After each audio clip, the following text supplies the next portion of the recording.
Hello and welcome to Dingoes Ate My Podcast. I'm Paul, I'm Dave. I'm Justin. and this week we're talking about Superstar. Jonathan. All the super stuff. He's the star of the show. He is indeed. It's Jonathan's called pretty Jonathan the Slayer, right? great. Did you notice how they redid some of the opening title sequence with No, Jonathan? they did. I didn't notice. Oh, wow. Yeah. There's all these shots of Jonathan doing the cool shit he does in the episode. Oh Yes. boy. Are spliced. Even the ending where instead of Buffy walking to the camera, it's Jonathan. Oh, yeah. Shit, I need It's- to pay more attention to that. It's great. I usually kind of tune out when the opening goes on, but anyway. Alrighty, so this episode originally aired April 4th, 2000. Why am I not surprised by that? What do you mean? They only missed it by a couple of days. Oh, It yeah, makes it's not- perfect sense. Yeah, it's not April Fool's Day, but oh well. So Right. in this episode, Buffy and the gang slay vampires in the graveyard, but when they discover a nest of vampires is too much for them to fight, they go to Jonathan for help. It's the perfect idea. Who better to ask than Jonathan? Jonathan, of course, being the student from Sunnydale High who had numerous run-ins with just almost death. Yeah. There was Indeed. also the other incident in the tower. Yes. With the stuff. Yes, where Jonathan had intended to commit suicide. Yeah. Air. At Giles' place, Jonathan checks out weapons and even practices hand-to-hand combat with Buffy. Willow uses her computer to try and find a way to attack the vampire's nest, not meth. But Jonathan quickly finds a better way to enter. With a plan in mind, Jonathan passes out weapons and tells everyone where to go. In the crypt, Jonathan slays the majority of the vampires, leaving Buffy to feel inadequate as she allows one vampire to get past her. As they leave the crypt, Jonathan poses for some pictures. He senses Spike hiding in the shadows and the two go face to face. Buffy's at a lack for her usual puns, but Jonathan steps in to knock Spike's confidence down. While putting pictures of Jonathan up on the wall, Willow and Tara talk about the fight earlier that night and Buffy's relationship with Riley. At Riley's dorm room, Buffy tries to play basketball, but she is too uncomfortable being around Riley to let him get close. Jonathan comforts Buffy and tells her that she's really just mad at Riley because he doesn't know her as well as she'd like him to. He tries to convince her to forgive Riley because deep down her expectations are too high. All the while, Jonathan is encountered with overzealous fans and signing autographs for them. Colonel George Haviland is the new commander of the initiative, but Jonathan takes over and explains the plans to find and destroy Adam. One fan, Karen, is spying on Jonathan's house, but is attacked by a demon and barely manages to get away. Jonathan talks to Riley about his relationship with Buffy, and then shoots at apples atop of the heads of initiative operatives while blindfolded. This is safe. Completely. Well, it's Jonathan. It's Jonathan. Yeah. When Jonathan takes center stage singing at the Bronze, yes, he does. That's great. Buffy and Riley take the dance floor. Xander and Anya are inspired to go somewhere to have sex when he starts playing the trumpet. Because, of course, that's just their relationship. Buffy lets Riley know that she forgives him and wants to move on with their relationship. Karen goes to the Bronze for Jonathan, and when she is taken back to his place, she describes the demon's appearance to them all. Jonathan seems to act weird when she draws a symbol she saw on the demon, but he dismisses it as just a harmless monster that he'll take care of, though he is clearly lying. Adam realizes right away that something is wrong with the world, and that Jonathan isn't supposed to be as popular as he currently is, but decides to sit back and see how the situation develops. It's like- just Adam. It's like he's the only one that's observing what just happened with the world, that something changed. Yeah. And it's almost like they didn't have anything for him to do this episode. Yeah. I throw in the fact that he's a bloody android. When twin blonde girls call for Jonathan to come to bed, he drops his robe to reveal a symbol on his shoulder that is like the symbol that Karen drew that was on the demon. On her way to her dorm room, the demon attacks Tara. She chants a spell and manages to escape with her life. The next morning, Tara identifies the demon by the symbol on its head, and Buffy suddenly has even more reason to question Jonathan. Buffy stops by Xander's and only finds Anya and plenty of things on Jonathan. Buffy questions how Jonathan can be so perfect. He is credited for all the great things that have happened in the world, starting the Matrix, inventing the internet, etc. When it seems pretty impossible for him to have done them all, Riley encourages everyone to follow Buffy's lead. They look at Jonathan's swimsuit calendar, because that's a thing. Apparently. It's not surprising, but still, out of all the things. And Giles has one for some reason. It was a gift. Sure. To see the monster's mark on Jonathan's shoulder. He arrives and explains to everyone he has a history with the monster, and every time he faces it, he has overcome with a great deal of confusion. Buffy and Jonathan go look for the demon and get some information on the demon's location from Spike. Willow discovers that Jonathan had an augmentation spell that would make him the target of everyone's admiration. The downside is that a demon is created that would be everyone's worst nightmare, and if it is destroyed, the spell is reversed. The gang has a hard time dealing with the prospect of a world without Jonathan. Well, who would want to live in that world anyway? In a cave, Jonathan tries to prevent Buffy from falling into a deep pit, but the demon interrupts them. Jonathan leaves it up to Buffy to fight the demon. Her fighting skills improve greatly as the fight goes on, and then Jonathan pushes the demon into the pit, and his own life is saved by Buffy.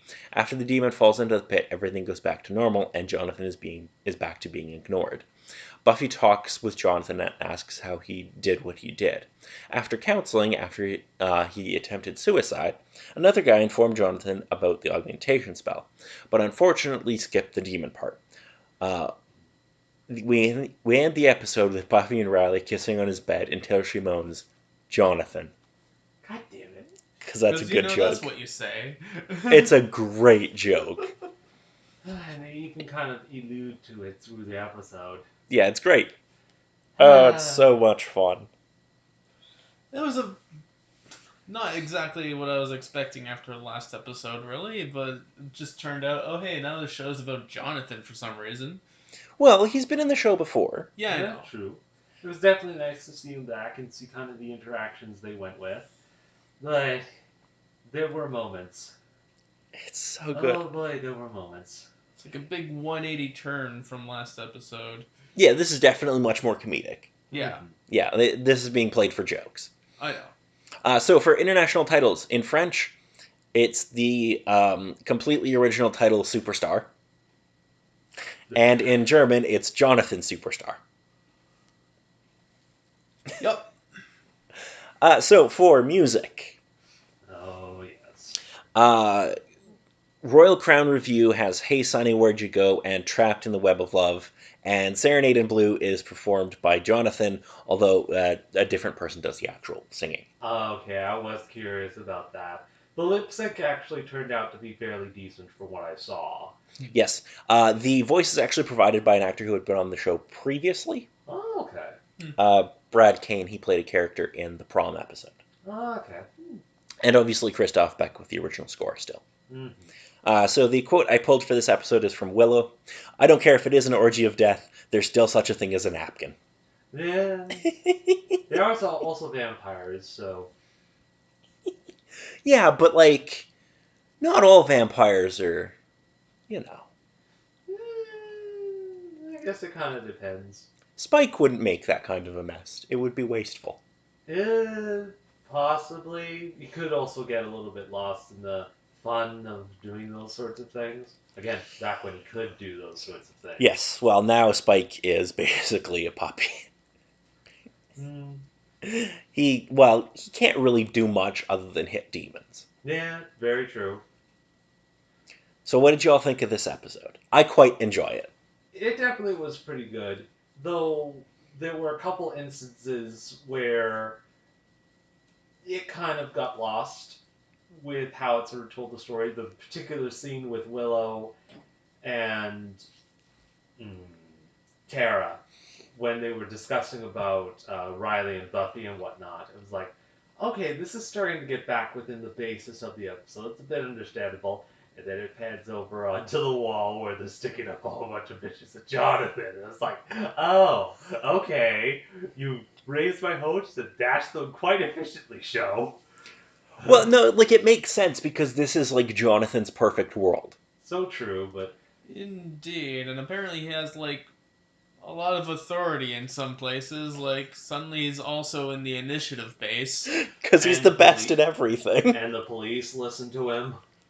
Because he's Jonathan. He is Jonathan. Okay. So do you think we'll see Jonathan again? I'm Yeah. not really sure, but it definitely would be a nice sort of surprise to. I can't imagine they would just get rid of him after this episode. Like, completely. Unless he had some other sort of specific work that was going on, but He wasn't killed. Yeah, that's true. This is true. What kind of role would you like to see that character go into next? Because he's mostly been comedic, with a couple episodes where it was more serious, specifically Earshot.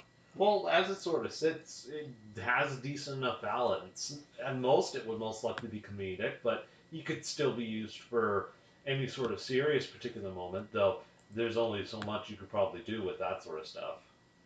Interesting. But, again, who knows? He'll probably become some kind of soldier or something, retaining some memory of being Jonathan.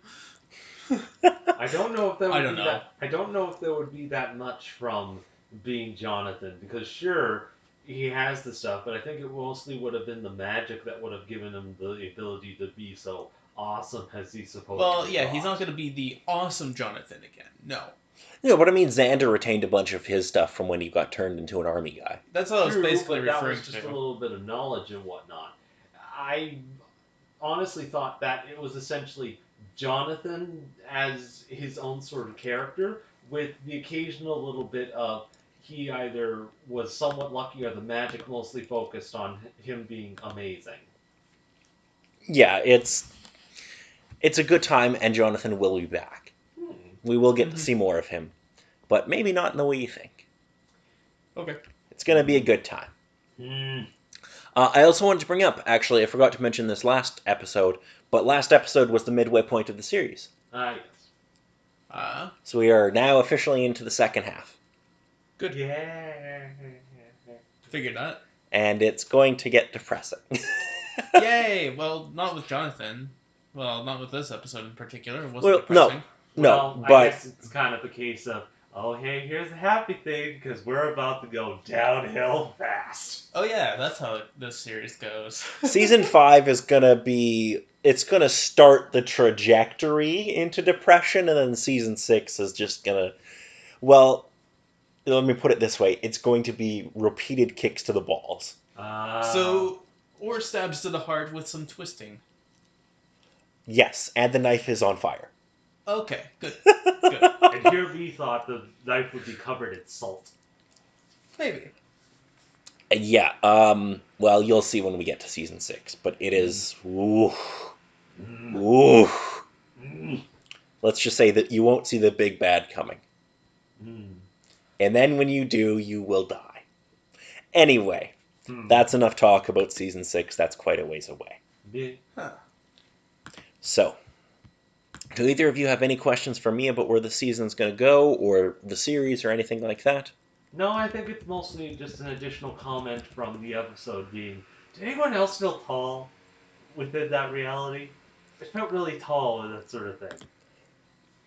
Alrighty, so the next episode we will be covering is Where the Wild Things Are.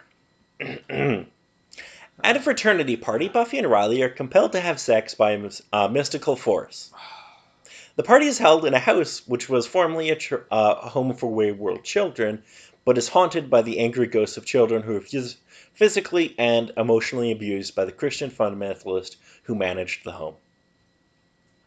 Oh boy, it's one of these ones. So, you remember, I don't even know how long ago it was at this point when I said there was an episode I referred to as house fucking? Guess what's next week? It's house fucking. It makes some sense, but I question with that synopsis if it's going to go the one way or if it's going to go completely the other way. Because knowing the writer of these particular episodes, he kind of likes to make statements about things. So this one won't be written by Joss Whedon. Oh. He only usually writes, like, 2 or 3 episodes a year. This one is by a different writer who I don't think we've had anything from previously. Tracy Forbes, the name doesn't ring a bell. Yeah, it's probably one of my least favorite episodes of the series. So, Fair. Okay, dude. so until then, I'm Paul. I'm Dave. I'm Justin.